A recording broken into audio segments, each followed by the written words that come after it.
What if I told you that one single photo booth job can pay more than what a lot more people make in 1 month? Today, I'm breaking down my 5 highest paid photo booth jobs. How much I made, what made the client say yes, and the mistakes I'll never repeat. Job number 5. This was the craziest bar mitzvah I've ever been to. They paid more than 100k just for the venue. I heard that the lighting was more than 40k and they have been partying for like 3 days straight. Bar mitzvah is a very important celebration in the Jewish culture. From my understanding, it is like the transition from child to adult, and they do this when the kid turns 13. We were booked for 3 hours for the 360 photo booth in one of the most iconic venues in Paris. I call it the Pavillon Vendôme. If you want to get married in Paris, you should probably get in touch with me. I've been to maybe almost all of the 5-star venues and worked with incredible skilled professionals in Paris. Anyways, we ended up doing just 2 hours because they only wanted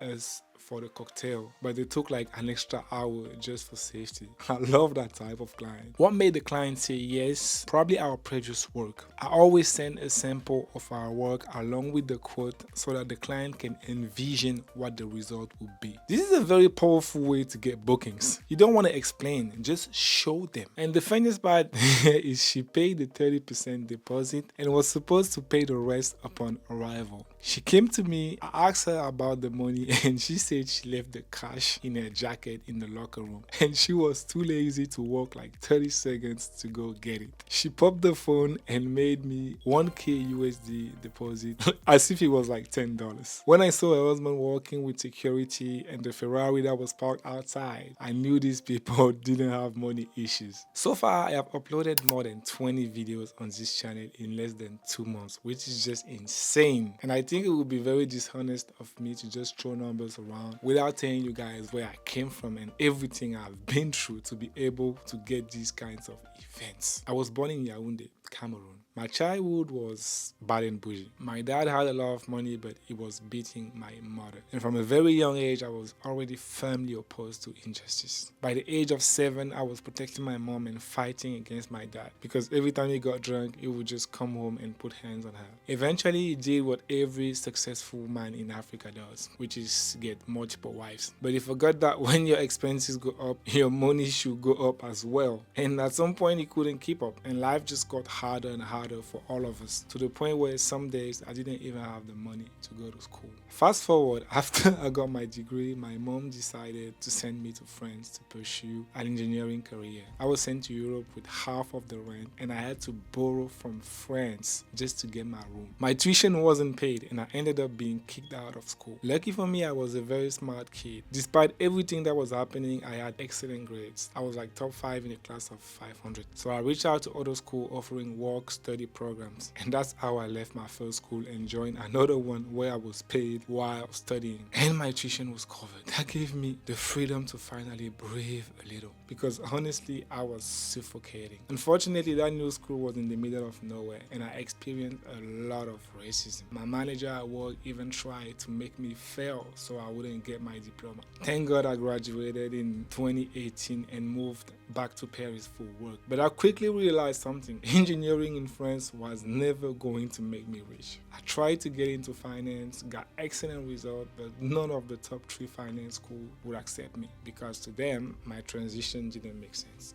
Welcome to Europe, right? Then 2019 came and so did COVID. At that time, I was working at Vinci, a huge company in Europe, but as a contractor. And the first people to get fired were the externals. In other words, people like me. And that's when I realized that even a safe 9 to 5 isn't safe. I decided to go all in on entrepreneurship. I took the 20k check I got when I quit and invested it in penny stocks and crypto. Spoiler alert, I lost 80% of it. Then I tried dropshipping. It didn't go the way I wanted. At the end of 2021, I went to a friend's party in Liège, Belgium, and I saw a 360 booth. I had like a revelation. The next day I got back to Paris, did my research, and 2 months later I was up and running. At first I did a lot of shitty events, clubs, crowded places, people lowballing me, sometimes even paying me in drinks, sometimes not paying me at all. And I sat down one day and I realized I love going to events, but this type of clients will never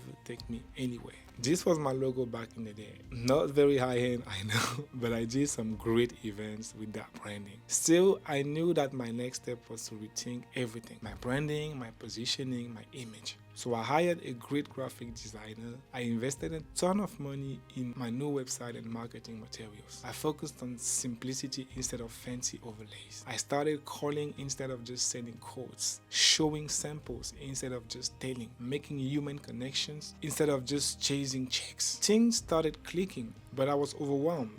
Like, everything was on my shoulders. I couldn't consistently work with big clients who had like events every week because I can't be everywhere at once. So I made a hard decision. I sell my company and moved to the US to work with my uncle who owns a car dealership and wanted to open a second one. Bro claimed he was making millions and could pay like 4 engineers like me. And I thought to myself, finally someone with my mindset. I sold everything and I moved to the US, only to realize they were planning to use me to reach their goals. We were working like 10 hours a day, 7 days a week. And it wasn't just office work. When I got my American Social Security card, I opened the bank account, got my US driver's license in a day, and I was waiting for him to finally pay me. But he never did. So I confronted him. I asked him like, what's going on? Am I ever gonna get paid? He said to me, write down what you can do for the company and what salary you want. I told him I would handle all the dealerships, marketing, filming, editing, and posting. We agreed on like 10 pieces of content per day, and I only asked like $500 per week since I was living there and eating there. He turned it down, saying he could only afford $300. Since it was family, I said okay. He paid me for 2 weeks, then came back to me and said he couldn't afford it anymore,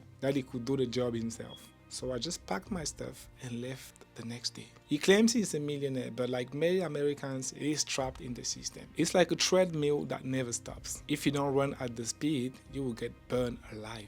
Bills will pile up like crazy. But I'm still thankful for what he did for me, even though I messed up my whole life in Paris just to get into a worse situation here. It's 100% my fault. There were hundreds of red flags, but since it's family, I closed my eyes on all of them. After that, I decided to take my company back and rebuild from scratch in the US. And I made a promise to myself I will never ever work for someone again. Just because I've seen too much bad leadership. Like, people treat others like garbage, bragging about every single thing they do, but downplaying other people's accomplishments. The idea of working for someone doesn't bother me. What bothers me is like working under bad leaders. I have people working for me for years, and I always try to make it easy for them. I care for them, I understand them, and if you read our reviews, I mean, that's a proof. Unfortunately, I realized that in America, family doesn't mean much. All that matters here is profit, even if it means abusing others. At this point of my life, 30 years old, I'm not really looking to be rich anymore. I just want to help people and make a living off of my craft. And if I ever become rich, I just pray I never change.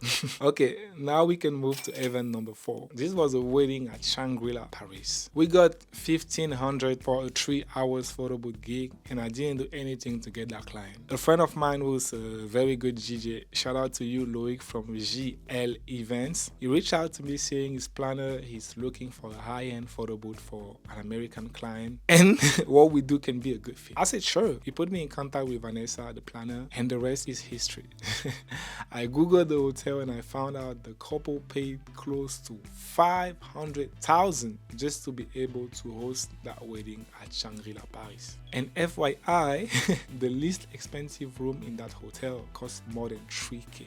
Let's move to job number 3, which was a corporate event for an insurance company. We got $3,000 for 4 hours on the 360 photo booth. We added the animated overlay and it was just flawless. They booked us through our previous work with Porsche, which I will show you next. Fun fact, I forgot the 360 remote at home that day and I had to drive back home to go get it. Thank God nobody noticed anything and I came back on time. And this is your friendly reminder to have a good margin because we never know. Job number 2 was the 360 photo booth for a Porsche event. I think it was like the opening of their new location next to the PSG stadium for my soccer fans here. Yee.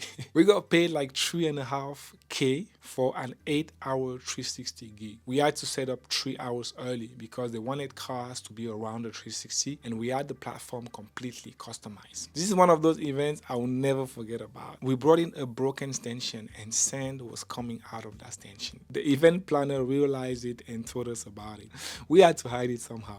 We also brought a cheap red carpet that she asked us to remove because it wasn't aligned with such a high-end event. I love me some constructive criticism. At that time, I had like less than a year in business, and this event opened so many doors for us. I will forever be grateful to that agency for trusting us for such a huge event. On top of that, it was our very first event with the GoPro, and I messed up the settings. The videos came out with the wrong speed that was giving like funny vibe instead of like high-end vibes. People ended up loving them and laughing at them. But back home, I reprocessed all the videos to my liking before sending them out to the client. Now we can move to job number 1, which was the highest of the highest, given the small amount of time we had to realize it. This was the gala of a business school. We got paid 5.5K for 6 hours of both the 360 and the photo booth. This event was a nightmare. The kids got drunk. The venue was the Club Hostman, which is an absolutely gorgeous venue, but it was too small for the amount of people attending. 2 of my attendants came 2 hours late, and they weren't even dressed according to the standing of the events. But all in all, we managed to make it work, and the client was really happy. That was my first big event with the photo booth because I started this business with just one 360 photo booth. The key lesson here is to really ask for the available space before getting to the event. And what I ended up doing with big clients is I will schedule an on-site visit prior to the event just to go make sure like I get all the informations up front. Of course, you can include that visit cost in your quote if you want to. Corporate clients don't care. They have a budget to spend, and if your rate is too low, they will not take you seriously. Like, I will never ever want to work with any other type of clients than corporate. But before you get those type of clients, they will need good equipment and good training. And from now on, every photo booth will come with this beautiful add-on for a premium look. I also want to thank Kyla and Anthony for purchasing Star Booth from us. And keep in mind that you get the complete list of equipment needed to perform the booth with the links so you can buy them. You get to get you started in the best way possible, and you also get video resources to be able to set up your booth effortlessly. This is a steal for the value, and if you think it's expensive, you're not likely to attract premium customers ever, because you are what you attract. So these are my 5 highest paid jobs, given how easy it turned out to be. The biggest lesson here is clients just don't pay for pictures. They pay for experienced professionals, good communicators, and peace of mind.